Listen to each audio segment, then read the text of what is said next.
Buonasera, bentrovati a Rosa e Nero, questa è l'anteprima, è la prima anteprima del ritorno in Serie A, un solo anno di distanza, 5 giornate d'anticipo, Palermo ancora in corsa per battere tutti i record possibili e immaginabili di questo campionato di Serie B, ma anche della storia del Palermo stesso. Si torna in Serie A, ritorna anche Zamparini, ha parlato in tutti i luoghi e in tutti i laghi, ci verrebbe da dire, ma entreremo nello specifico per scoprire quale sarà il futuro non tanto di Iachini, che sembra essere il punto di partenza, quanto quello del direttore dell'area tecnica Perinetti, che invece non è assolutamente certo di restare anche per la costruzione della squadra nel prossimo anno. Avremo un gradito ospite, vedremo anche delle immagini molto particolari, perché è chiaro, la festa è ancora nei nostri occhi, nei nostri cuori, però ci dobbiamo proiettare ovviamente nel futuro di questa squadra, di questa società. Intanto andiamo un po' nel calcio europeo con la lavagna tattica di Ignazio Arcoleo.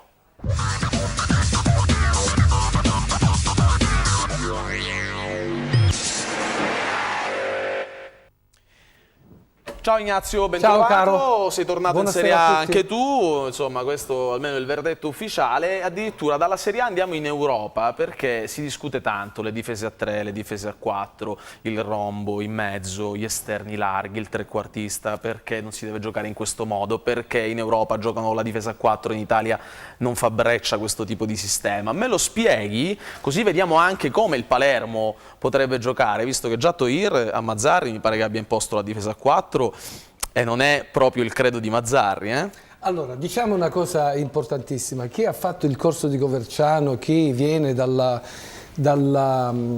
scuola, ha fatto il master, e chi ha giocato a pallone sa bene che nella difesa a 3 la fatica il dispendio energetico viene diviso fra quasi i rimanenti, eccetto i 3 difensori. Le risorse energetiche di tutti gli altri 7 giocatori devono tenere l'intensità e il ritmo della partita per 90 minuti pieni, perché i tre centrali rimangono fissi dietro, si può dire raramente partecipano alle azioni offensive, e sono schierati sostanzialmente in questa maniera. Io ve lo faccio vedere. I 3 centrali sono schierati in questa maniera: quando scalano, che c'è l'azione offensiva, vengono a porsi sempre in diagonale sulla palla, poniamo che la palla sia in questo settore di campo, loro scalano e si mettono in questa maniera per cercare di aggredire. È un modo di difendere e di attaccare, diciamo, valido quando hai la forza di una squadra superiore a tutti gli avversari. Quando invece questa forza non ce l'hai, questa superiorità tecnica in tutti i giocatori non ce l'hai, ma sei diciamo livellato, cosa succede? Che rimanendo con la difesa a 3, lo sforzo energetico che devono sostenere i giocatori della squadra grava principalmente sulla forza e sull'intensità di corsa degli esterni, uno a destra e uno a sinistra, che devono correre a perdifiato sulle fasce. E molto spesso in campo europeo tu trovi le squadre che sono schierate 4-4-2, tutti dietro la linea della palla, 4-4-2, e sulle fasce laterali che cosa trovi? Trovi delle coppie di giocatori, un'ala e un terzino, che hanno intensità di corsa, velocità, sanno difendere, sanno attaccare, con la stessa capacità con la quale operano, diciamo, la fase difensiva, operano la fase offensiva con una naturalezza incredibile.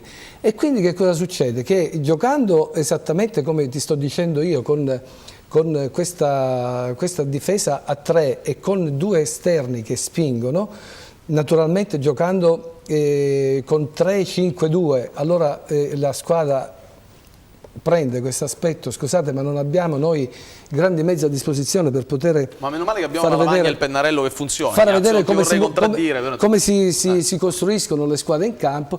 Tu vedi, abbiamo tre difensori centrali che si muovono ad arco sull'ampiezza del campo a seconda di dove va la palla, i laterali che spingono, ma spingono contro un muro, perché spingono contro 2 giocatori che hanno una forza fisica bestiale. Addirittura nel momento in cui uno di questi laterali dovesse superare il suo diretto avversario, viene chiuso dalla gabbia, vedete, gli si crea una gabbia di 3 giocatori con la scalata in diagonale sulla palla, apriti cielo, tu non vai da nessuna parte, cioè devi fare una fatica immensa per superare queste barriere. Non è un caso se tutte le squadre giocano con le difese a 4, perché? E tengono davanti la difesa. È un dettaglio molto importante, ma secondo me di capillare importanza, di determinante. Avete visto per esempio la partita fra il Monaco e contro il Real Madrid? Bene, secondo me l'allenatore del Bayern, che è un grandissimo allenatore, uno di quelli che ha fatto la storia del Barcellona, insomma Guardiola è uno di quelli straordinari, nel momento in cui ha capito che non aveva schierato bene la sua difesa a pressione sugli attaccanti avversari per non farli ripartire, ha operato una mossa che è stata importantissima, cioè quella di mettere un mediano davanti ai 2 centrali. Io adesso questo centrale lo tolgo, faccio la difesa a 4 e gioco con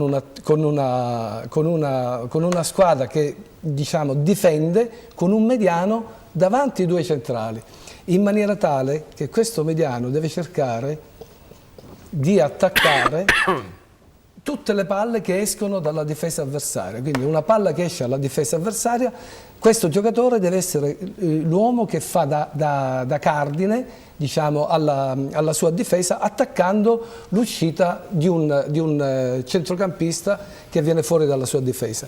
Quindi in campo, in Serie A, dal mio punto di vista, per poter cambiare modulo di gioco, ma soprattutto per poter cambiare una certa mentalità più aggressiva e quindi favorire il pressing, io penso che Iachini stesso porterà la difesa a 4, metterà un mediano davanti alla difesa, così come era lui quando giocava con me, giocava davanti ai 2 centrali e andava ad aggredire tutte le palle che uscivano dalla difesa avversaria. Quindi quest'uomo, secondo me, è di capillare importanza nel calcio moderno, è l'uomo che riesce a tamponare tutte le ripartenze degli avversari e che riesce a dare alla squadra quegli equilibri che sono fondamentali in una squadra che gioca prevalentemente all'attacco. Quindi anziché tenerlo dietro questo giocatore in linea con gli altri 2, la mossa è quella di portarlo avanti, lasciando liberi, per carità, i laterali, i terzini ad allargare il fronte offensivo con le ali che tagliano in mezzo e le mezzali che appoggiano il gioco. La difesa praticamente poi viene fatta con questi 3 uomini in questa maniera, così come ho spiegato. E non solo, ma gli attaccanti vanno pressati sempre per giocare sull'anticipo, per cercare di dare sempre alla squadra quella pressione, agli avversari, quella pressione che serve per cercare di tenere gli avversari nella loro metà campo. Bene, grazie Ignazio, preciso come sempre. Noi ritorniamo con un po' indietro nel tempo, in realtà insomma pochissime ore fa, perché rivedremo le immagini della festa al Politeama subito dopo il fischio finale a Novara e poi anche la bellissima festa alle Barbera con questa gente rosanero che ha accolto la squadra, con le immagini prese dal canale di YouTube di robertovillino.it, quindi se volete anche rivederle potete andare su YouTube a cercare il canale di robertovillino.it. Ci saranno anche dei video da Novara, allora ce ne possiamo andare in sigla e poi la copertina.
Buonasera, bentrovati a Rosa e Nero in diretta sul 14, in streaming su trmweb.it, replica intorno alle 23 sul canale 13. Iniziamo la presentazione scavalcando un po' tutti gli opinionisti canonici, perché abbiamo il piacere di avere con noi il responsabile per la Serie B al Corriere dello Sport, Tullio Calzone. Grazie di aver accettato il nostro invito, Tullio. Grazie a voi di avermi invitato. E adesso possiamo partire con i nostri opinionisti canonici. Salvatore Geraci, responsabile delle produzioni sportive su TRM. Ciao Salvatore. Ciao a tutti. Paolo Vannini, corrispondente da Palermo per il Corriere dello Sport. Ciao Luca, buonasera. Ignazio Arcoleo, l'avete già visto alla lavagna tattica. Vi chiederete che fine ha fatto Massimo Norrito, la risposta ve la diamo subito, perché possiamo andare con l'inquadratura per Massimo Norrito, che oggi festeggia la promozione e ha chiesto esplicitamente il giorno della promozione: per favore mettetemi accanto a Flavia Graziano. Quindi diciamola tutta, sì, Luca. esatto. Mi hai detto vuoi stare con Geraci o accanto a Flavia? Allora. Eccola che spunta. Ciao Flavia, eccola. Ciao, anche lei, quindi postazione telematica doppia oggi con l'uomo meno telematico del mondo, però. Quindi Massimo Norrito insieme a Flavia Graziano. Noi andiamo subito in regia, perché si gioca in Serie A, anche lì ormai quasi tutti i verdetti, o meglio lo scudetto è stato già assegnato ieri, ancora si lotta per Europa e salvezza. Ben trovato anche a Francesco Caruana. Ciao Francesco. Buonasera a te Luca, buonasera ai nostri ospiti e ai nostri telespettatori. Ovviamente si gioca in Serie A, si è giocata alle ore 19, una partita molto importante per l'Europa League. Lazio-Verona 3-3, partita ricchissima di emozioni. Al 30esimo il gol di Keita, al 37esimo il pareggio di Marchinho, poi la Lazio ancora in vantaggio al 60esimo con Lulic. Ancora una volta pareggio del Verona con i Turbe dopo 9 minuti, e poi l'83esimo finale convulsissimo, 83esimo gol di Romulo, 86esimo espulso Lulic, 91esimo espulso Albertazzi, rigore per la Lazio che appunto per usufruire di questo calcio di rigore Mauri sbaglia, Rafael pare il rigore, ma poi Mauri ribadisce in rete. 3-3, mentre per quanto riguarda la zona salvezza, perché appunto lo scudetto è già deciso, Juventus Sassuolo sono all'intervallo, 0-0, Juventus non con la formazione tipo, Conte fa giocare le seconde linee,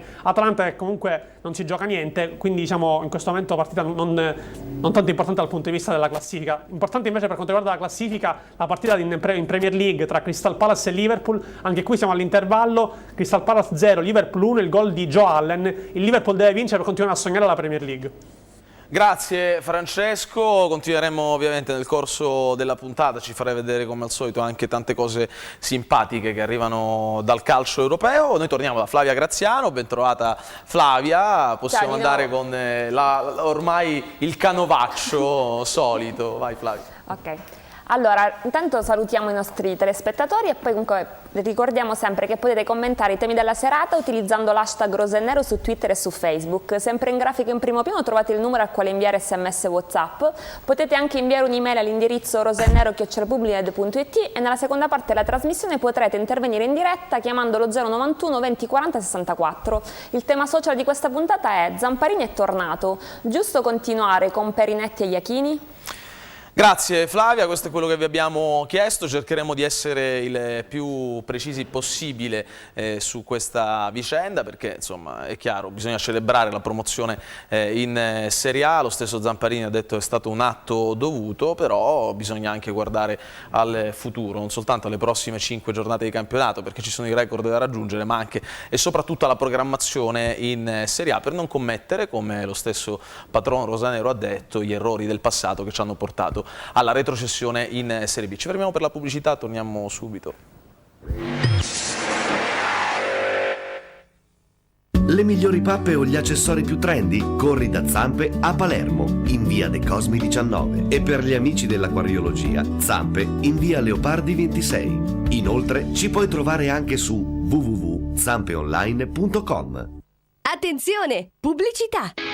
Puoi essere tu il prossimo testimonial della campagna pubblicitaria Dimensioni Arredi. Candidarsi è semplice. Realizza un simpatico filmato in coppia, anche con il telefonino. Cerca la coppia mi piace su Facebook e pubblicalo entro il 31 maggio. La coppia più votata diventerà protagonista della prossima pubblicità Dimensioni Arredi. Modalità e regolamento del casting su Facebook, la coppia mi piace o su www.dimensioniarredi.it. Piva, l'edilizia che ti vizia. Piva è cartongesso, sistema tintometrico, sistema a cappotto, intonaci, guaina, ferramenta, idraulica, rivestimenti dal cemento alla pittura. A vostra disposizione personale specializzato vi aspetta per i vostri progetti, aperti anche a pranzo. Piva, l'edilizia che ti vizia. A Palermo, via Galileo Galilei 106, Rotonda Viale Lazio. Infoline 091 784 6193. Presenti anche su Facebook www.ediliziapiva.it.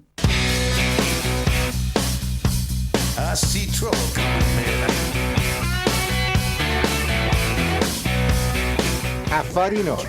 Valutazioni abbondanti. Quasi eccessive. Le migliori pappe o gli accessori più trendy? Corri da Zampe a Palermo, in via De Cosmi 19. E per gli amici dell'acquariologia, Zampe in via Leopardi 26. Inoltre ci puoi trovare anche su www.zampeonline.com. Torniamo in studio e lo facciamo continuando con i festeggiamenti, soprattutto tornando da Massimo Norrito, ve l'abbiamo detto, accanto a Flavia Graziano, soprattutto perché oltre a tante promesse, oggi così siamo un po' allegri, oltre alle promesse insomma di farlo sedere accanto a Flavia, c'era anche una cosa che volevi dire. Ora faremo vedere un video che tu hai girato a Novara, la promessa era... Perché sono multimediale, voglio dire hashtag. Tutta la vita che aspettavo di dire hashtag. Quindi è irrefrenabile, quindi va bene, allora hashtag, no, a parte gli scherzi, video girato da Massimo Norrito che è andato a Novara, l'hashtag è la signora di Lanciano, ricordiamo la famosa signora. La famosa sì, esatto, la famosa signora di Lanciano. Tullio, siamo pazzi, ma la signora di Lanciano fece il gesto dell'ombrello a Massimo Norrito al gol di Turchi con la mano.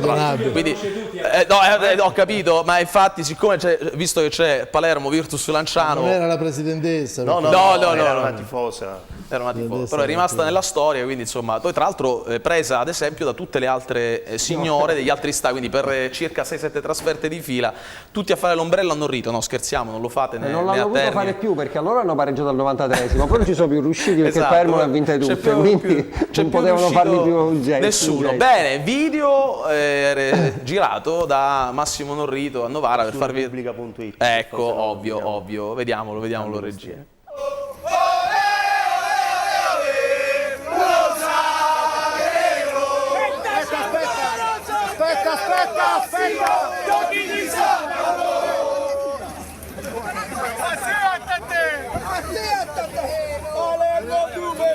Sei l'unico mio amore, ti porterò per sempre nel mio cuore.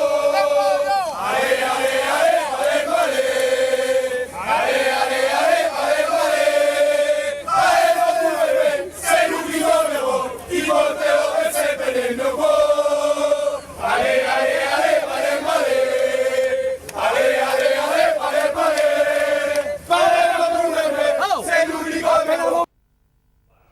Un po' meno guai, bella atmosfera comunque a Novara, Massimo, mi pare. Sai perché tutti dicevano festeggiare questa promozione in casa avrebbe un sapore diverso. Certamente avrebbe avuto un sapore diverso se il palcoscenico fosse stato il Barbera, però è stato un premio per quei tifosi palermitani che, al contrario di molti tifosi di Palermo, che il Palermo potrebbero vederlo ogni sabato e non lo vanno a vedere, questi signori si fanno bei chilometri per andare a vedere il Palermo, molti di loro lavorano lontano dalla città e chissà che non ci sia una regia che abbia deciso che fossero loro a festeggiare davanti alla squadra del cuore che appunto, come dicevo, non possono vedere, come non posso vedere tante cose belle di Palermo. Tullio, prima domanda, intanto se ti aspettavi un Palermo così forte da dominare il campionato e da ucciderlo veramente, perché all'inizio dell'anno un po' di perplessità quando si diceva questa squadra ammazzerà il campionato, l'abbiamo avuto un po' tutti. Te l'aspettavi con il passare delle giornate? Diciamo gli esordi erano stati di altro... come dire, di altro stile, perché io ricordo la partita, ricordavate Lanciano, ricordo la partita di Lanciano, è stata una partita terribile dal punto di vista della brillantezza del gioco, della fluidità del gioco, però lì credo che sia stata la vera forza di Iachini, perché ha capito che questa squadra andava prima ricombattata e poi avrebbe dovuto pensare al fatto estetico. Io ho visto il Palermo quasi tutte le partite dal vivo l'ultima a Latina c'è stato un esercizio di forza, di prepotenza, noi l'abbiamo definito proprio lo strapotere di questa squadra che effettivamente non c'è da grande squadra.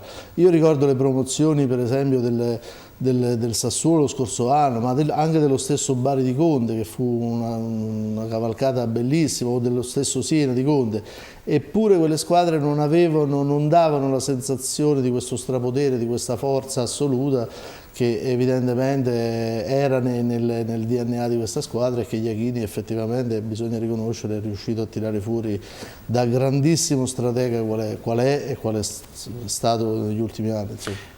Nei primi articoli, tra i primi articoli dopo il rientro di Salvatore al Corriere dello Sport, destò un po' clamore quell'intervista proprio al presidente Zamparini, in cui di fatto alla vigilia delle due trasferte Spezia e Bari aveva detto: attenzione, perché sono le due partite che decideranno il futuro di Gattuso. Salvatore, ritorni indietro a quell'intervista, quanta acqua è passata sotto i ponti? Ma sai, Zamparini è così. Tu mi fai una domanda, io ti vorrei rispondete a un'altra domanda. Facciamo questo giochino, perché il tema social qual era? Era Zamparini è tornato...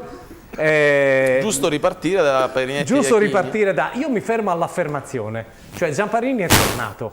Ecco, e Zamparini è tornato né più né meno come era partito. Cioè era partito proprio da quell'incidente di percorso, perché lui fece passare un paio di giorni quando vide che Gattuso reclamava una difesa, quando vide che il Palermo era allo scoperto dopo le sue parole, lui diede tutta la colpa a me dicendo che mi ero inventato l'intervista eccetera eccetera, e che invece non era vero. Poi dopo 4 ore, dopo 30 ore lo licenziò.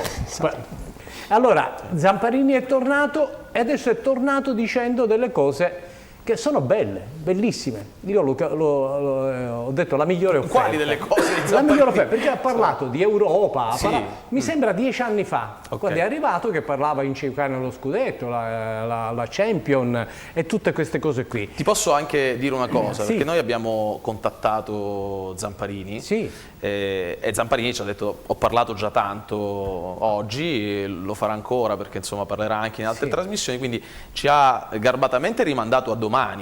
Però abbiamo provato a fargli anche a questo punto una domanda su Perinetti. Non vi diciamo come è andata a finire la telefonata, però insomma l'invito era a godersi la promozione, e che a Palermo non siamo abituati. Io ho visto un'intervista ai tempi di Pastore, in cui lui concluse che i giornalisti erano tutti cretini. Vabbè, ma insomma dico, questo rientra nel suo modo di interpretare e di gestire le situazioni.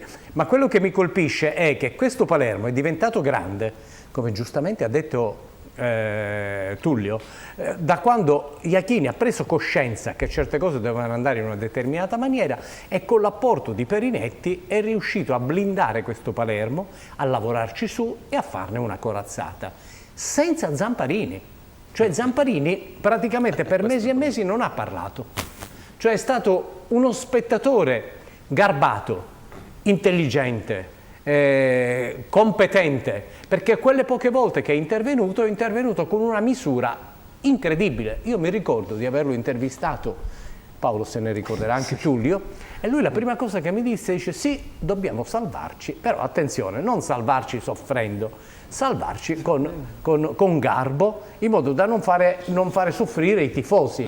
La politica del Palermo, io ho chiesto, la politica è quella dei giovani, l'abbiamo cominciato, la continueremo, che non sono cose in netto contrasto per certi versi con quello che ha detto dopo, ma dopo ha detto che sui giovani magari ci può stare, si può continuare, ma sulle prospettive Serie A, vita e poi Europa, io non dico di no, ma attenzione, questa era la stessa squadra, ci hanno convocato a Natale, non è che me lo sono inventato, ci hanno convocato a Natale dicendovi: dobbiamo rispalmare gli stipendi, perché se non andiamo in A è un fallimento. Cioè si dice, la parola giusta era: ne va della sopravvivenza della società. Quindi noi siamo passati da un momento di tensione enorme a un momento di grandissima euforia, una retrocessione, e la conseguente brillante promozione si è trasformato in un grandissimo sogno. Ben venga questo sogno, però io non posso dimenticare come è nata e come è cresciuta questa stagione da un punto di vista societario e da un punto di vista tecnico, per cui intanto devo dare un 10 e lode a Perinetti e a Iachini.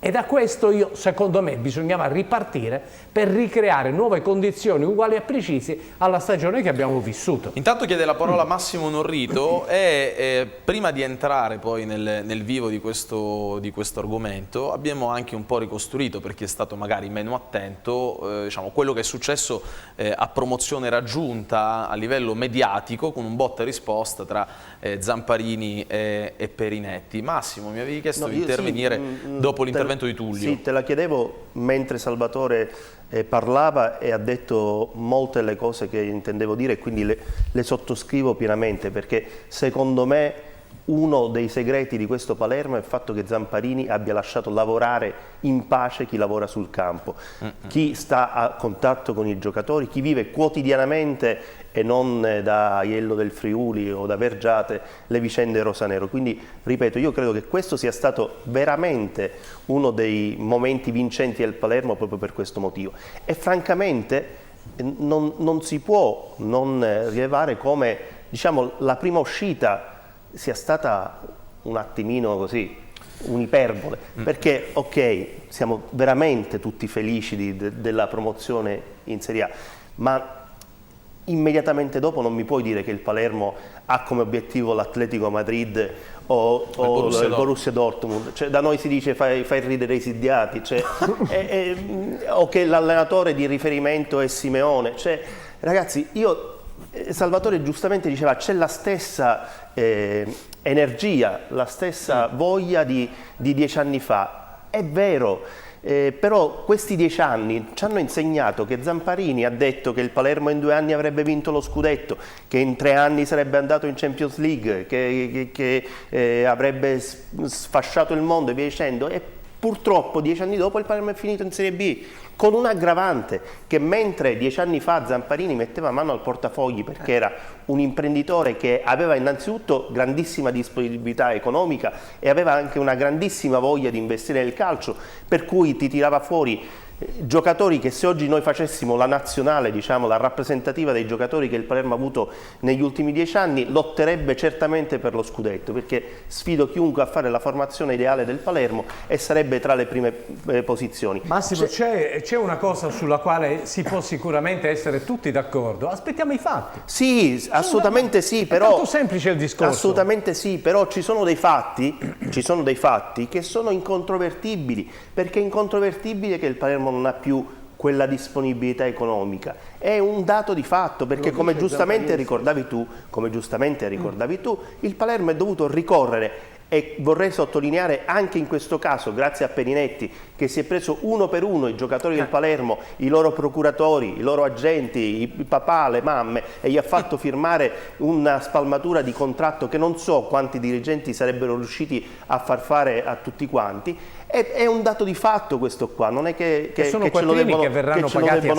devono raccontare. E la prima cosa che dice Zamparini è ricominciamo il Borussia Dortmund e mandiamo via Perinetti. Non anticipiamo insomma, quello che è successo nelle ultime ore. Io vorrei, prima di ritornare sull'argomento, un'emozione di Paolo su questa nona promozione nella storia del Palermo in Serie A, insomma, attesa meno sicuramente rispetto a quella di 10 anni fa e anche metabolizzata pian piano nel corso delle giornate. Allora, l'emozione resta fortissima, ci mancherebbe altro, intanto perché vincere è sempre bello e vincere così lo diventa ancora di più, perché abbiamo detto 1000 volte che non ci sono tante realtà neanche fuori dal calcio nella quale Palermo può primeggiare come primeggia nel calcio, anche se siamo sempre in Serie B.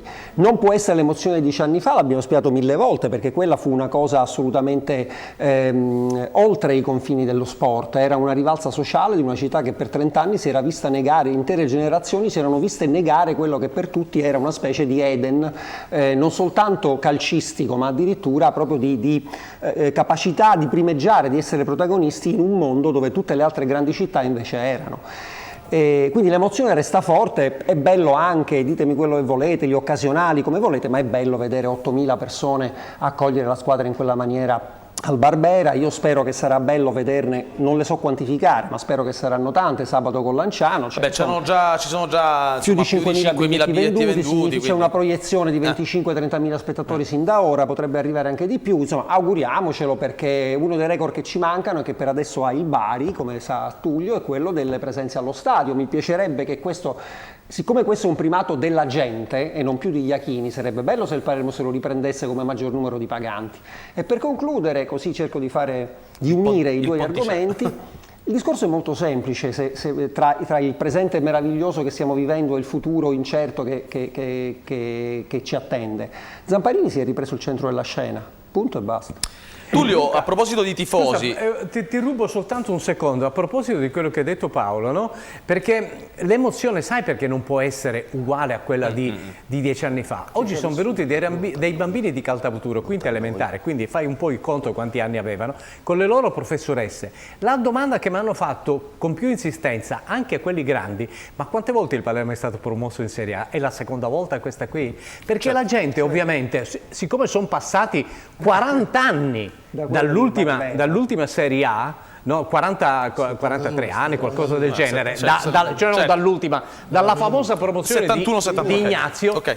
È chiaro che i bambini non lo sanno, non conoscono questa storia, i grandi nemmeno, perché non avevano tanti anni da poter ricordare certe cose. Ecco perché quella promozione fu assolutamente, non si può paragonare a nessun'altra. Visto che abbiamo parlato di pubblico, ed è un argomento che voglio trattare insieme a Tullio, che ha sicuramente un quadro anche molto più ampio per tutti i campi e per tutte le squadre di Serie B, un aspetto per ricollegarmi all'emozione invece della festa di queste ore è che sia a Piazza Politeama che anche al Barbera la media di età dei tifosi era molto, molto bassa rispetto a quella di 10 anni fa. C'era anche c'è un pubblico rosa a Palermo letteralmente, sì, che no, ma è un bel segnale, vuol dire che non hanno paura. Un bel segnale, e poi soprattutto c'erano bambini che 10 anni fa ovviamente ne avevano 2 di anni e li ritrovavi a 12 anni con forse un'emozione ancora più forte perché ne erano consapevoli. A proposito di presenze, visto che adesso c'è la proiezione di avere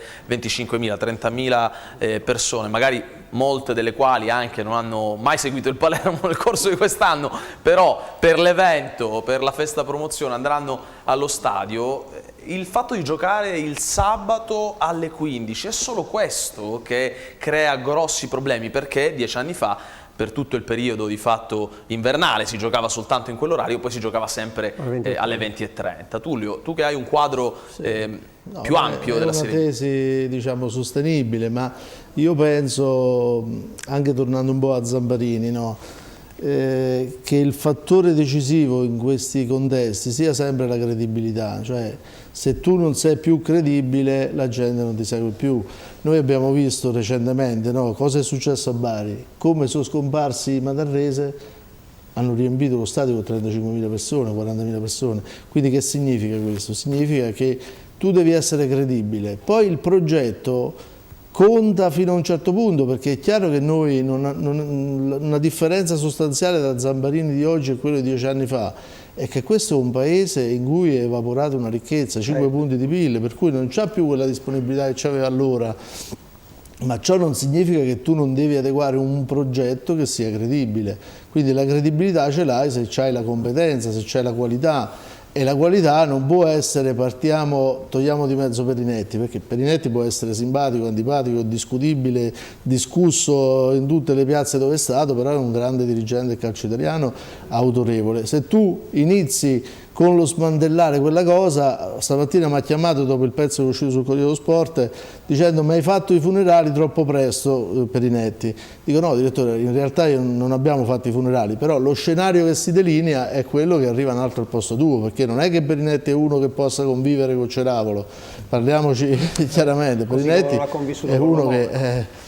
E allora, andiamo da Francesco Caruana, abbiamo parlato anche di giovani, di giovani del Palermo di Iachini, ce ne sono tanti. Francesco. Sì, abbiamo parlato di giovani, abbiamo parlato anche di promesse. Dopo la promessa di Massimo Norrito di dire hashtag, faccio vedere un'altra promessa mantenuta da Andrea Belotti, attaccante del Palermo, grande protagonista di questa stagione, che aveva promesso di fare il bagno a Mondelli in caso di promozione. Andiamo a vedere cosa ha fatto su Facebook. Buongiorno a tutti da Andrea Belotti. Io le promesse le mantengo. Quando dico che farò il bagno a Mondello con l'acqua freddissima, glielo faccio.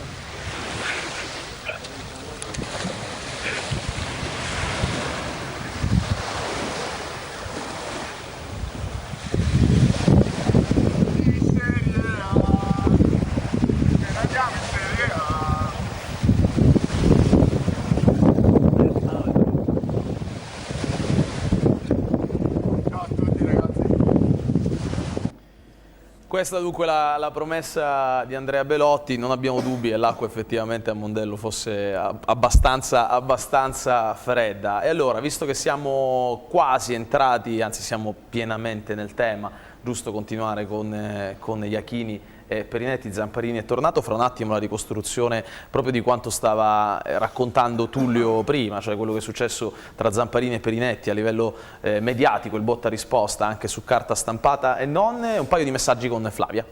Sì, allora ci scrive Antonio Genova su Facebook: proprio non capisco perché il Palermo si dovrebbe privare di Perinetti, sicuramente uno dei migliori e capaci dirigenti del calcio italiano e per di più molto legato alla città e alla squadra.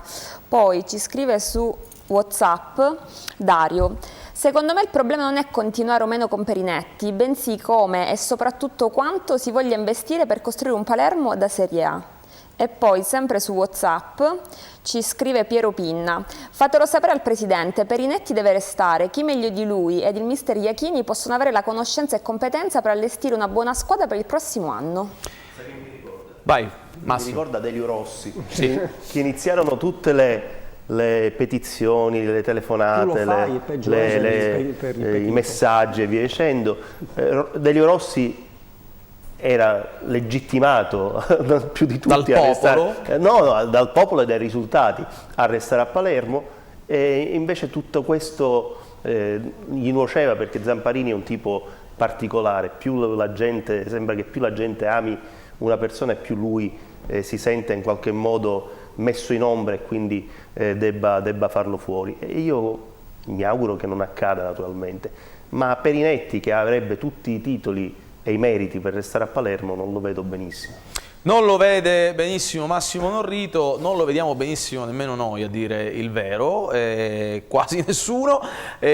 Ma soprattutto è il problema fondamentale, cioè io concordo con Tullio quando dice che il problema non è tanto il personaggio, il problema è che tu hai fondato una stagione su determinati presupposti e allora non ti puoi rimangiare tutto subito, mettere da parte una persona, perché insomma secondo me io il perché ancora non lo capisco, perché anche questo c'è. E allora, perché nel calcio time out, sì. Perché c'è anche Ignazio che deve ritornare sul discorso pubblico, squadra, affetto, però visto che si parla di allenatori, visto che si parla di direttori sportivi, visto che si parla di presidenti, qualcosina Ignazio nella tua carriera, non soltanto da giocatore ma anche da allenatore, l'avrai pure vissuta. E allora vediamo la ricostruzione di quello che è successo tra Zamparini e Perinetti nelle ultime 48 ore, diciamo a promozione in Serie A raggiunta. Zamparini è tornato con Francesco Caruana.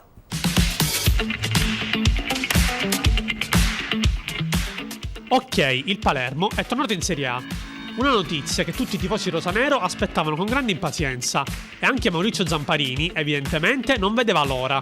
Il patron, che se n'è stato buono per tutta la stagione o quasi, è tornato a riprendersi lo scettro e il ruolo da protagonista. Negli ultimi giorni il numero 1 di Vele del Fante ha parlato e riparlato, dando indicazioni molto chiare sul futuro. Futuro di cui potrebbe non far parte Giorgio Perinetti. Se Iachini è considerato un punto fermissimo, con Zamparini che ha già promesso di rinnovargli il contratto per altri 2 anni, la poltrona di Perinetti traballa. I motivi? A sentire Zamparini principalmente 2. Il primo è l'età non più giovanissima del dirigente. Troppi 63 anni di Perinetti? Per Zamparini, che di primavera ne ha 10 in più, sì. E anche se il patron continua a dichiarare di essere stanco, le energie non sembrano affatto mancargli. Se Perinetti è troppo anziano, il team manager Igor Budan, che ha anche il tesserino da direttore sportivo, è ancora troppo giovane e andrà a farsi le ossa altrove, ha spiegato Zamparini. E chi lo fa allora il mercato? Io e Iachini, ha dichiarato senza battere ciglio il numero 1 di Vele del Fante. Vi sembra che una persona stanca parlerebbe così? E poi c'è, molto più concretamente, la questione economica. Il contratto del direttore responsabile dell'area tecnica scadrà il prossimo 30 giugno, ma Zamparini ha detto a chiare lettere che nella sua idea di riassetto societario ci dovrà valutare la posizione di Perinetti, guardando attentamente al bilancio. Normale che Perinetti non abbia gradito le parole del presidente. Il problema per lui non è affatto di natura economica, ma di programmi e competenze. Nell'ombra legge infatti la figura di Franco Ceravolo, ex dirigente tra le altre di Roma, Napoli e Juventus. I contatti tra Ceravolo e Zamparini ci sono già stati, ma il presidente ha replicato senza mezzi termini a Perinetti, bacchettandolo per i suoi mal di pancia e spiegando che Ceravolo, se arrivasse, ricoprirebbe il ruolo di capo osservatore. Insomma, se in campo per il Palermo va tutto a gonfie vele, ai piani alti c'è aria di Maretta.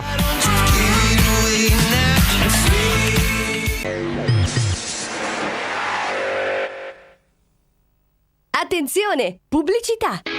Puoi essere tu il prossimo testimonial della campagna pubblicitaria Dimensioni Arredi. Candidarsi è semplice. Realizza un simpatico filmato in coppia, anche con il telefonino. Cerca la coppia mi piace su Facebook e pubblicalo entro il 31 maggio. La coppia più votata diventerà protagonista della prossima pubblicità Dimensioni Arredi. Modalità e regolamento del casting su Facebook, la coppia mi piace o su www.dimensioniarredi.it.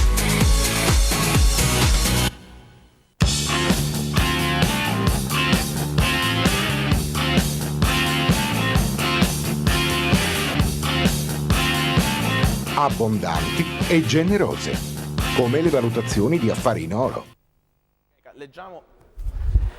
Eccoci qua, torniamo in diretta. E allora Ignazio, abbiamo ricostruito questo rapporto che nelle ultime ore non sembra, anzi non è affatto limpido, chiaro, trasparente, idilliaco tra il presidente e il suo direttore sportivo, di fatto il direttore dell'area tecnica Giorgio Perinetti.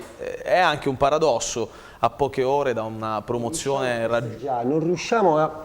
Ma beh, il problema sai qual è? Che non riusciamo a essere contenti manco quando vinciamo. Lo abbiamo detto magari per chi si è collegato soltanto adesso. Noi abbiamo cercato di contattare il presidente Maurizio Zamparini, che però, ripeto, aveva già parlato tanto oggi, era già impegnato precedentemente con un'altra trasmissione nello stesso orario. A quel punto, alla domanda su Perinetti, ci ha invitato a goderci la promozione. Questa è, diciamo, la sintesi della chiacchierata, dicendo che a Palermo non siamo capaci di goderci fondamentalmente nulla. Non so se ritornerò mai a parlare con il presidente Zamparini, questa è un'ipotesi che credo possa starci. Ignazio, dimmi tu, cioè è possibile, visto che poi il responsabile è sempre Zamparini, cioè è lui che parla, non siamo noi che mettiamo in bocca agli altri delle parole, cioè Zamparini a poche ore dalla promozione ci dice che il mercato lo farà lui insieme a Iachini, che non ha bisogno di nessuno, che Ceravolo, e soprattutto, secondo me la cosa anche un po' sgradevole, il fatto che il problema con Perinetti sia sostanzialmente di natura economica. Cioè è stata la domanda, io gli ho chiesto, Presidente, ma è possibile mai che con Giorgio Perinetti il problema sia sostanzialmente economico? La risposta di Zamparini è stata sì, perché bisogna ridiscutere un contratto, quando si ridiscute un contratto c'è di mezzo la parte economica. A che io credo di aver fatto una domanda corretta dicendo, bene Presidente, allora mi vuole dire che sulla progettualità e sui piani e sulle strategie siete d'accordo, e lì non vi dico come è continuata la telefonata. Ignazio. Ma qui sono state dette cose sacrosante, come si fa a non condividere le cose che sono state dette qua stasera? Sul valore di Beppe Iachini, come si fa a discutere il valore di Beppe Iachini? Sul valore di Perinetti, come si fa a discutere il valore di Perinetti? Assolutamente indiscutibile il merito che questi due personaggi hanno avuto insieme ai giocatori, hanno avuto nel portare questo Palermo in Serie A, ma non si può neanche nascondere il merito di Zamparini, che ha dato a disposizione sia di Perinetti che di Beppe Iachini, di Gattuso prima e di Beppe Iachini, un potenziale tecnico veramente notevole. Qui abbiamo una persona che diciamo, ha seguito tutto il calcio della Serie B, e lui ci può dire che divario di risorse ci sono quando entra in campo il Palermo con tutta la sua panchina, e quando entrano in campo squadre come Cittadella, Trapani o lo stesso Lanciano che verrà qui a Palermo. Insomma, io penso che c'è un abisso fra il valore economico che è in campo sia da parte del Palermo che da parte di questa Ignazio, scusami, puoi aprire? Detto questo, no, scusa, ti voglio soltanto aprire una piccolissima parentesi perché vorrei che tu commentassi anche questo. Sì. Cioè, quello che dici tu sul valore di Zamparini che ti permette di comprare determinati giocatori è vero, però è anche vero che se lui ha comprato Pastore e Cavani, io ti posso dire che il Palermo ha aggiustato praticamente le carte con 2 giocatori che in 2 fanno 40 anni. Perché se non ci fossero state Verra e Belotti, io non lo so se noi condivido in pieno. Potevamo riuscire a fare gratis. Poi c'è da aggiungere che è chiaro che il potenziale tecnico di oggi del Palermo di oggi non è quello di inizio stagione, perché Belotti era un brillante giovane che aveva fatto manco una presenza in Serie B. Voglio dire, Dybala era stato bocciato su tutti i fronti, Muñoz non ne parliamo proprio. Barreto era stato scartato a Siena dall'Inter, era stato messo, cioè voglio dire, no, direttore, c'era una serie di lì il valore, diciamo così, della professionalità di Iachini è stato quello di aver ricombattato una squadra. Io non credo neanche a questa ipotesi di un torneo scadente che ho letto anche sul giornale concorrente del Corriere dello Sport, perché poi non è vero, perché questo è stato un torneo molto difficile da affrontare perché c'erano squadre che nessuno conosceva, perché immaginare per esempio le provinciali che diventare antagoniste tipo il Latina, tipo che pure ha un organico importante il Latina, attenzione, perché Jefferson, Morrone, Crimi, questi sono giocatori, sono giocatori di Jonatas, soprattutto su giocatori di Jonatas si parlano a caso a Catania, in Serie A, un giocatore da Serie A quello lì, però anche lo stesso Avellino, giocatori che nessuno conosceva perché venivano da vivai importanti come quello del Napoli,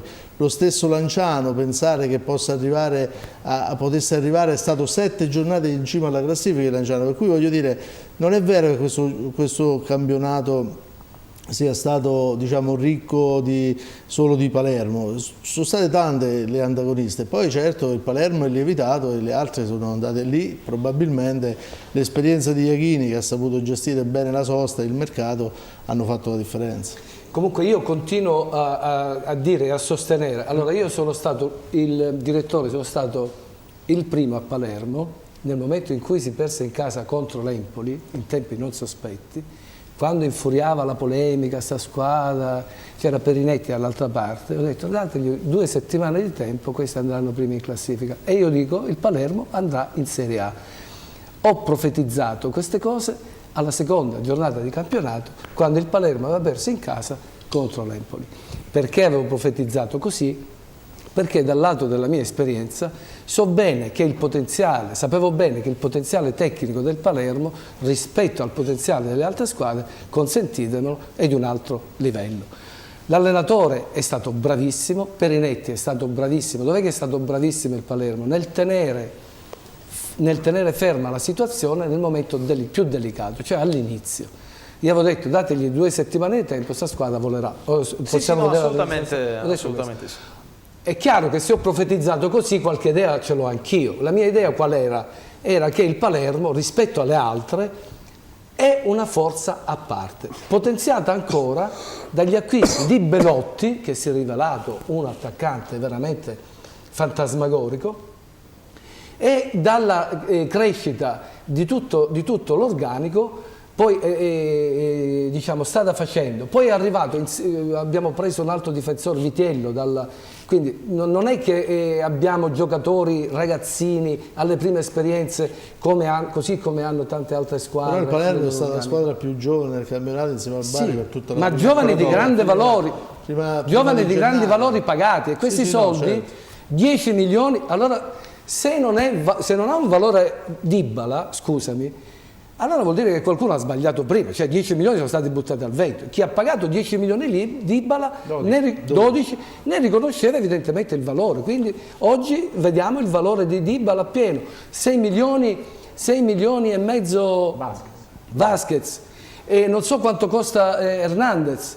Dico, andiamo a trovare una squadra però, che abbia questi valori. Diciamo anche però, per amore della verità, con 12 milioni prendi anche, diciamo, il giusto. senso della mia... Il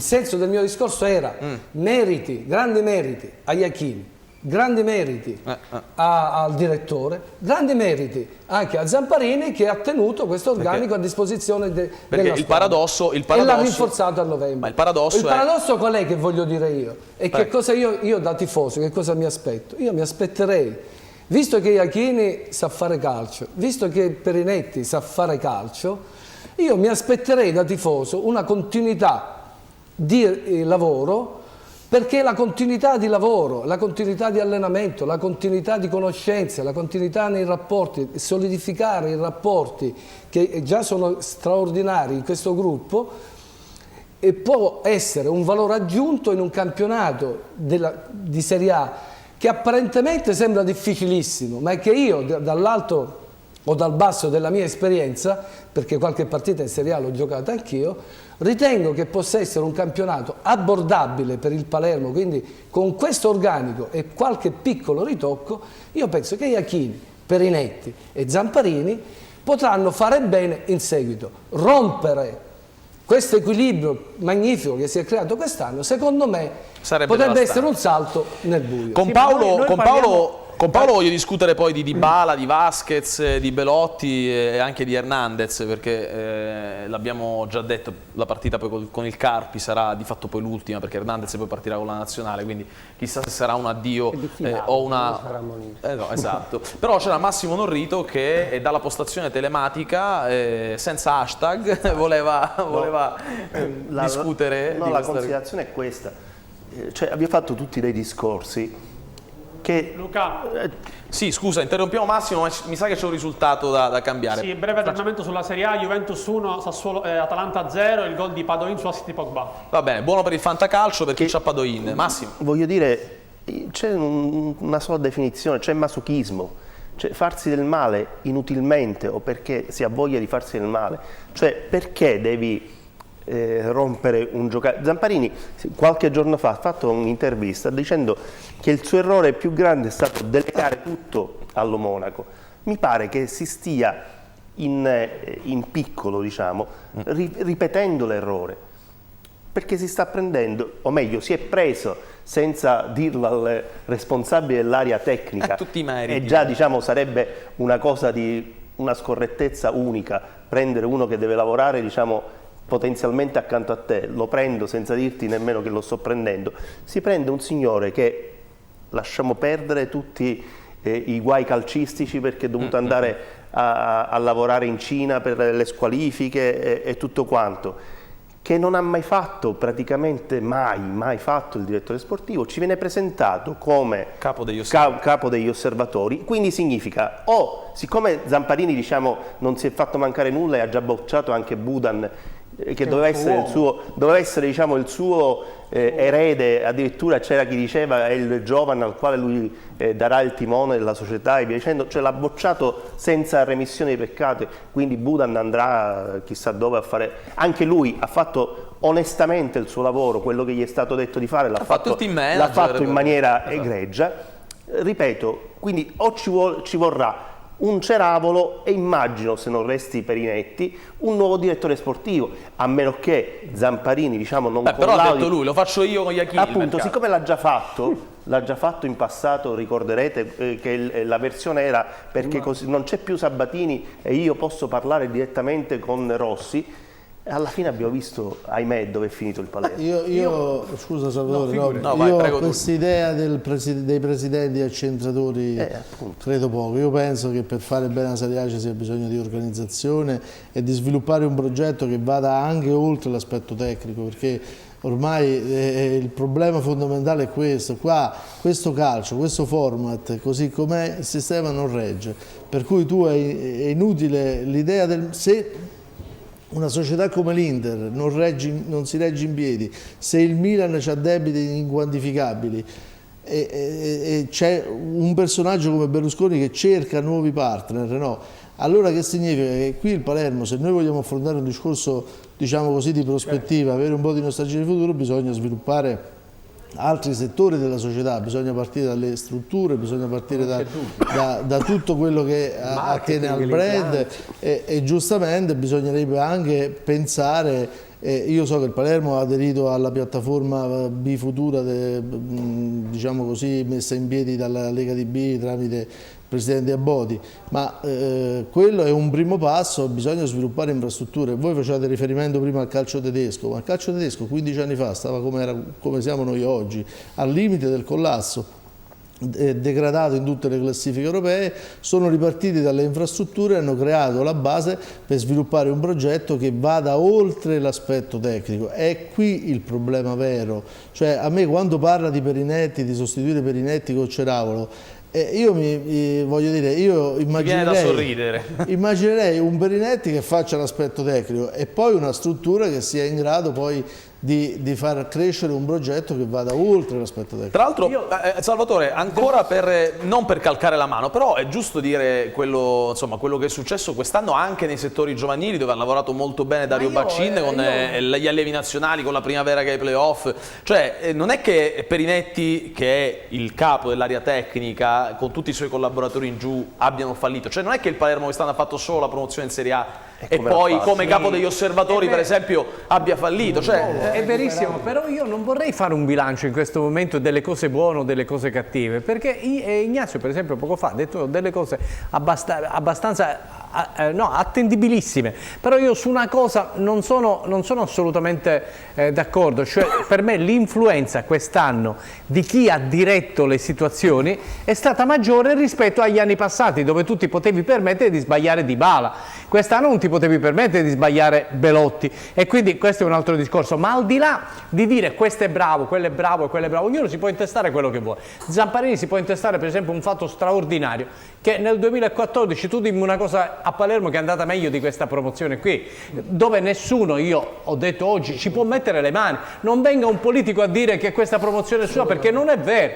è una promozione di Zamparini, del Palermo, dei giocatori e quindi da dire che il sindaco Orlando è andato a accogliere la squadra in aeroporto, è stato gentilissimo. Ma lascia perdere, ma no, sto scherzando, ragazzi, me l'avete detto. Lì era la passerella. Io ti dico soltanto una cosa: Massimo ha posto il dito sulla piaga, cioè noi non dobbiamo discutere di un'eventualità. Zamparini ci ha spiazzato tutti, già sono in essere le cose che sta dicendo lui, perché non può esporsi così e poi dire a Ceravolo di starsene a casa. Secondo me Ceravolo è già che lavora. Sì. No, è già sotto contratto, è certo che sia sotto contratto. No, già è tutto così. Poi... E quindi dobbiamo discutere non della prospettiva che varino certi equilibri. Gli equilibri sono stati già annullati. Adesso diciamo che Zamparini... Allora, facciamo una bella cosa. Chiedo a Davide D'Avenia che è in coordinamento... Voglio finire. Chiedo a Davide D'Avenia che è in coordinamento in regia, proviamo a contattarlo, Ceravolo, tanto ancora in teoria non è un almeno ci dice che è sotto contratto Massimo Norrito, risulta anche a noi, però diciamo che ufficialmente non è ancora un tesserato, quindi lo chiamiamo, Franco Ceravolo, proviamo a contattarlo, vediamo se in diretta ci dice effettivamente se ha già firmato con il Palermo o no. Prego Salvatore, scusami, ma mi era venuto in mente questo. Volevo appunto, dicevo che ormai gli equilibri sono completamente saltati, aspettiamolo alla prova, perché cosa vogliamo? Vogliamo fare un processo a Zamparini? Non mi pare il caso, il momento e il tempo per poterlo fare. Cioè, lui ha riportato il Palermo in un anno in Serie A, grandi meriti a Zamparini. Vogliamo fare che cosa? Un processo alle intenzioni? Di ufficiale non abbiamo niente, però aspettiamo i fatti.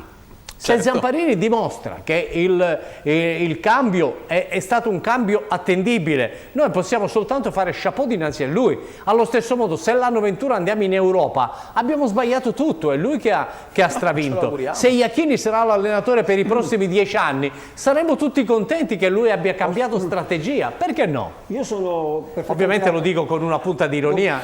Allora, prima Paolo, 2 messaggi, poi andiamo da Paolo Vannini. Allora, Flavia, un paio di messaggi per vedere che atmosfera si respira. Sì, allora su WhatsApp Gianluca scrive: purtroppo Zamparini non cambia mai, prima monta e poi smonta tutto quello che costruisce, vedi la squadra quasi perfetta che ha smantellato dopo la finale di Roma. E poi ci scrive su Facebook invece Pietro Pecorella: mi auguro che il nostro presidente faccia mente locale quando prenderà le scelte più importanti per la squadra. E infine sempre su Facebook Filippo Amico: certo che si deve continuare con questo binomio Perinetti-Iachini, ci vuole per aprire un nuovo ciclo, ci vogliono loro per fare il bene del Palermo. È bellissimo vederli prima i messaggi, già prima che vadano in onda. Hai visto? Paolo, entriamo. Siamo tutti schiavi dei fatti, quindi ha perfettamente ragione Salvatore, così siamo schiavi dei fatti. Come io cito una cosa, io oggi ho fatto una telefonata affettuosa, tanto per restare ai direttori sportivi, a Rino Foschi. Ecco. E perché gliel'ho fatta? Perché il giorno dell'esonero di Gattuso io ero a Trapani per vedere Trapani-Cesena e quella sera, alla fine della partita, con Foschi chiacchieravamo amabilmente e io gli riferivo i dubbi, le perplessità sulla situazione ambientale che circondava quel Palermo in quel momento, e Foschi mi disse: tranquillo, il Palermo, che aveva perso 2 partite di fila e stava esonerando l'allenatore, vincerà il campionato con 7 giornate di anticipo. È vero, è vero. Scherzava, ma no, attenzione, l'ha detto seriamente, lo diceva convinto. Ci ha preso in pieno, quindi voglio dire, non è un mea culpa, perché noi giudichiamo i fatti, in quel momento i fatti non erano favorevoli al Palermo, quindi giudicheremo i fatti futuri di Zamparini, della società che costruirà e dei dirigenti che costruirà. Ma a me piace molto la storia, io sono un innamorato della storia e del passato e so che dal passato si impara, si dovrebbe imparare. Io cito solo 2 fatti. Le stagioni migliori del Palermo sono state quelle in cui il Palermo ha dato continuità al lavoro. Serie A, promozione, Foschi-Guidolin, l'anno dopo Foschi-Guidolin, 6° posto. E poi Foschi-Guidolin di nuovo quando il Palermo è stato primo, ma lasciamo perdere perché già c'erano equilibri diversi. Sabatini-Rossi, Rossi che rimane nonostante la cosa Sabatini, Europa, punto e basta. Questi sono fatti, questa è storia. Tutto il resto, tutti gli altri cambiamenti tra tecnici e dirigenziali sono stati dei punti interrogativi che hanno messo in dubbio un lavoro già fatto e hanno, non dico rovinato, ma non hanno dato continuità, quella che nel calcio da tutti è giudicata, l'ha detto anche Ignazio, come la base per fare bene, è stata interrotta senza un motivo reale, senza un risultato che poi si è ottenuto. Salutiamo, a proposito di Serie B, visto che abbiamo il responsabile del Corriere dello Sport per la Serie B, Perugia ed Entella. Insomma, Entella tra l'altro in maniera rocambolesca, con tanto di accuse dalla Provercelli di aver messo in scena una farsa allo Zini di Cremona, con la cremonese che è andata in vantaggio per un attimo. Insomma, la Provercelli era su al posto dei liguri. Cosa significa ritrovare per esempio una piazza come Perugia, che lo ricordiamo è stata tra l'altro avversaria del Palermo in un amichevole proprio a gennaio? Per la prima volta abbiamo visto anche in campo Maresca proprio al Curi, e lì il Palermo vinse 1-0 soffrendo e anche lì insomma, però insomma, lì già si vide un po' che quel mercato di gennaio e quella sosta forse aveva fatto veramente bene al Palermo. Tullio, cosa significa per la B anche ritrovare il Perugia e ritrovare un'altra sorpresa clamorosa, perché l'Entella mi pare che, a parte il campionato dell'anno scorso, però 2 considerazioni, anche se va dato atto all'Entella di essersi battuta per tutto il campionato, non era facile vincere, c'erano squadre che avevano investito moltissimo lì in quel girone, e quindi il Perugia è un ritorno ovviamente straordinario, una grandissima città, ha fatto tanti anni la Serie A, e quindi, però anche lì non bisognerebbe dimenticare le difficoltà di questa piazza che aveva perso la B mi pare 8 anni fa, che l'ha ritrovata adesso anche lottando in maniera estenuante fino all'ultimo minuto, perché la gara col Frosinone è stata bellissima. Io ho preferito vedere quella a Catania-Roma, ma per dire è stata la considerazione che andrebbe fatta, secondo me, anche ripercorrendo un po' i format del campionato, che è stato uno dei temi dominanti di questa stagione, e anche dicendo così, allacciandoci al tema delle risorse che ormai non ci sono più, cioè noi non reggiamo più in piedi un campionato in B con un format a 22 squadre. Se la Lega Pro si arriverà alla Lega Pro unica, ci si è arrivati dopo in un ritardo clamoroso. Noi l'Entella in Serie B, con tutto il rispetto per il club, per carità, che ha meritato e merita di fare la Serie B, però mi fa riflettere molto anche sul fatto di risorse che vengono drenate da club che poi non avranno futuro. Io auguro all'Entella di vincere la Coppa dei Campioni, ovviamente, ma ricordo Gallipoli, certo, con l'intrusione di gente poco raccomandabile, perché lì il calcio è una lente di ingrandimento di quello che siamo, è inutile nascondersi, e perciò quando si parla di questa parola progetto, che sembra sempre un po' retorica, però in realtà i progetti sono quelli che poi, a cui uno dà, giustamente come diceva Paolo, continuità. Se tu un progetto non lo alimenti, se tu non lo porti avanti con competenza, vai in un baratro sicuro Di certo, certificato, è scontato, abbiamo visto grandi realtà, il Bari, è fallito il Bari, ai Matarrese va dato adito di aver mantenuto in piedi una società per tantissimi anni, quasi 40 anni, però poi è fallito. Perché non c'era più nulla, non ti reggi più in piedi. Ti puoi reggere in piedi se ti organizzi, se hai un progetto che non è solo, ripeto, solo tecnico, ma è un progetto societario. E secondo me su questo aspetto bisogna incalzare Zamparini, non ovviamente pretendendo di non minare le parti che già funzionano nella società. Andiamo a sentire cosa ci avete risposto. Siamo stati con voi a Piazza Politeama, insomma, mentre c'erano i festeggiamenti, però già qualche domandina sul futuro ve l'abbiamo fatta, allora ascoltiamo la voce del popolo. Prego. Dici quali sono le differenze e le emozioni rispetto a 10 anni fa? Le differenze rispetto a 10 anni fa si vedono dall'affluenza di pubblico qua al Piazza Castelnuovo, perché mancavamo da un bel po' di tempo, 10 anni fa, alla Serie A. Quest'anno l'abbiamo riconquistata con un anno solamente di purgatorio. Bisogna ripartire da dove? Perché questa promozione non può essere un punto d'arrivo. Bisogna ripartire da tutto quello che sta succedendo qui col Palermo Calcio. E viva Zamparini! È giusto ripartire da Iachini e soprattutto... Giustissimo, grande Iachini, grande! Da dove si deve ripartire? Da Iachini, da Zamparini, da quale giocatore? Chi è il simbolo? Sicuramente Iachini, che è un grande allenatore, soprattutto. Ringraziamo lui per questa promozione. Iachini è l'allenatore giusto anche per la Serie A? Penso di sì. Quindi va bene andare ancora con gli Iachini? Anche da noi tifosi, non dobbiamo lamentarci dell'Europa League. L'importante è stare in Serie A. Eravamo diventati troppo... Se eravamo stancati della Serie A, abbiamo capito invece che è importante tenere sempre la Serie A. Qualsiasi risultato si ottiene è meglio sempre stare in Serie A. Abbiamo pagato un anno e ricordo in questi momenti i momenti della tradizione del Palermo. Ricordiamoci quei momenti. Grazie a Zamparini possiamo dire la nostra anche in Europa.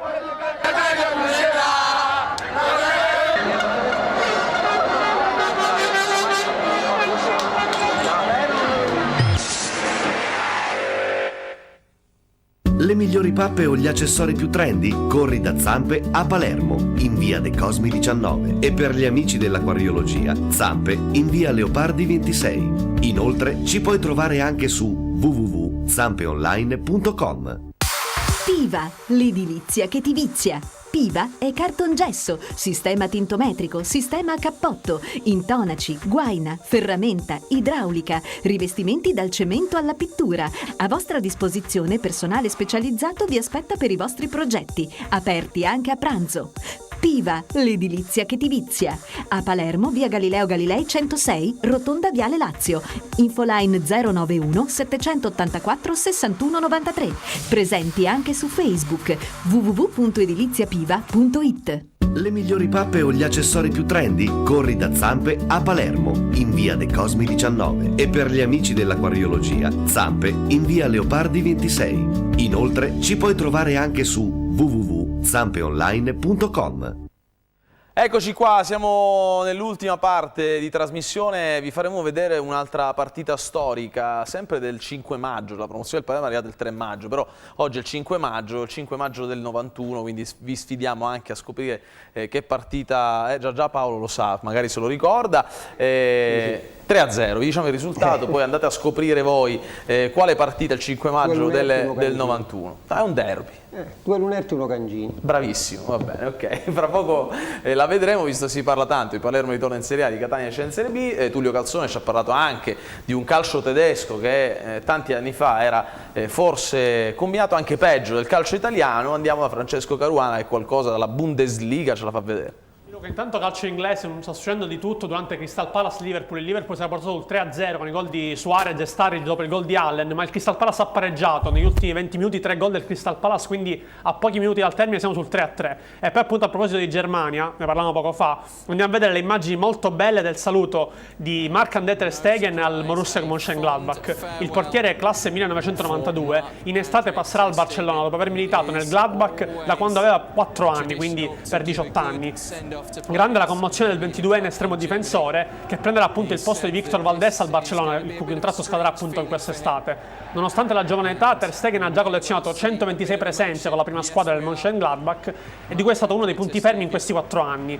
Ter Stegen è sicuramente uno dei portieri più promettenti d'Europa, tant'è vero che il Barcellona se l'è assicurato per il dopo Valdés, ma ha anche già esordito con la nazionale tedesca. Qui appunto vedete non riesce a trattenere le lacrime, è stata una festa molto sentita, non è riuscito a trattenere le lacrime per molte volte. Tutti i compagni lo applaudono. Ter Stegen lascia comunque una squadra che lo ha amato da sempre, ripeto, ha fatto tutte le giovanili con la maglia del Borussia Mönchengladbach e quindi ha lasciato sicuramente nel migliore dei modi. A proposito dei saluti, vediamo anche quello di Robert Lewandowski al Borussia Dortmund, una storia un po' diversa questa.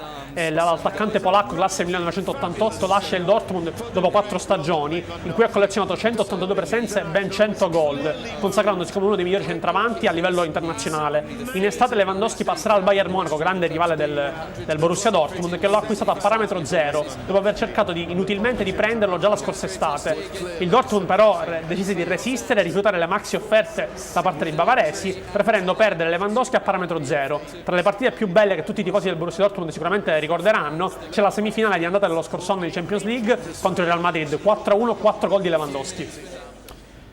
Beh, Salvatore, so che sei amante di queste cose romantiche del calcio estero. Proprio pensavo a questo. Io sono tutto il contrario, cioè io dico che la gioventù è quella di andare incontro alla fine della propria vita, cioè di fare tutto il percorso. Quello è essere giovani, cioè considerare il giorno dopo che arriva una cosa. Però la tradizione e il passato ti insegnano qualcosa, fanno parte della tua vita, della tua storia. Tu vai nella tua casa, trovi i quadri, tu non ci fai caso giorno per giorno, poi invece ti accorgi che è il tuo patrimonio, come i libri, come i dischi, come tutte le cose vissute, no? Noi nel Palermo abbiamo un po' perso la voglia della tradizione, cioè non è una questione di tornare indietro, è di considerare sempre questa storia come qualcosa che tutti dovrebbero, se non viverla nel loro periodo e poi sentirsela raccontare, proprio perché è un patrimonio di cui non puoi fare assolutamente a meno. E noi oggi invece ne facciamo a meno, non abbiamo più gli stimoli di una volta. Parliamo di Toni? Luca. L'abbiamo fischiato, parliamo di Corini? Sì, come se non avesse giocato a Palermo. No, Corini è un po' diverso. No, vabbè, ho capito, ma sempre un poco, Paolo. Pensavo a Iachini che andò via l'ultima partita, si sapeva che andava via, fu sostituito da Ignazio che lo fece apposta e fece tutto il giro di campo tra un diluvio di applausi mentre si continuava a giocare una partita del quale non interessava più nulla a nessuno. Iachini torna a Firenze e torna a Firenze da protagonista. E invece noi dimentichiamo tutto. Dobbiamo andare da Flavia Graziano giusto per gli ultimi 3 messaggi perché siamo davvero in chiusura, ci sarà lo spazio ovviamente per la Marcord e poi l'ultimo giro giusto per salutare i nostri opinionisti, il nostro graditissimo ospite. Flavia. Sì, allora, via SMS Fabio scrive: Perinetti andrà via, Zamparini ce lo dobbiamo tenere, farà il mercato con Iachini per poi dare le colpe all'allenatore. Io spero sempre nel miracolo, che uno straniero compri il Palermo. E poi, sempre via SMS, forse Iachini che non vuole Perinetti e Budan, si chiede Luigi. E poi su WhatsApp ci scrive Angelo Tusa: chi ci assicura che non sia Perinetti che voglia andare via?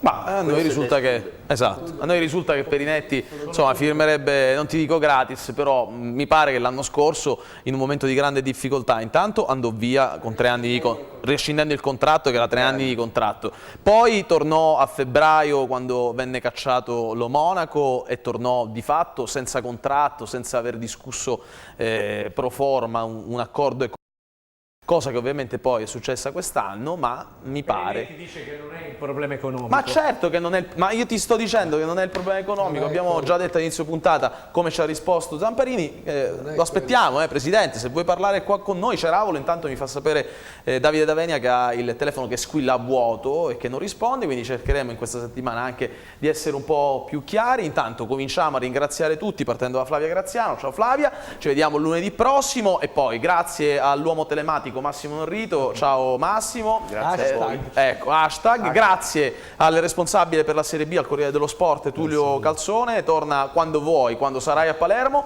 Grazie a Salvatore Geraci, responsabile delle produzioni sportive su TRM, grande festa tra l'altro sabato, c'è Palermo Lanciano, quindi con il processo in diretta. Grazie tutti allo stadio ovviamente. Grazie a tutti i telespettatori che ci seguono con Come grandissima sempre, grazie a Paolo Vannini, grazie a Ignazio Arcoleo. Io volevo augurare a Tullio di diventare responsabile della Serie A il prossimo anno. Ovvio. Così l'abbiamo Ci ho già ancora qua. rinunciato. Ci ha già rinunciato. Ci ho già Benissimo, rinunciato perché mi diverte scoop. molto più in vita. Scusa, lo facciamo un ultimo augurio. Vai. Augurio a Beppe Iachini, che dopodomani fa 50 anni. Auguri Beppe. Auguri Beppe. Ciao Francesco Caruana, grazie a Davide D'Avenia, grazie come sempre a tutti i tecnici coordinati da Ino Sfameli. Ci lasciamo a questo Palermo Catania 3-0, doppietta di Lunerti, gol di Cangini. Guardate che bello stadio, guardate che bella atmosfera. 5 maggio del 91. Ci vediamo lunedì prossimo. Ciao.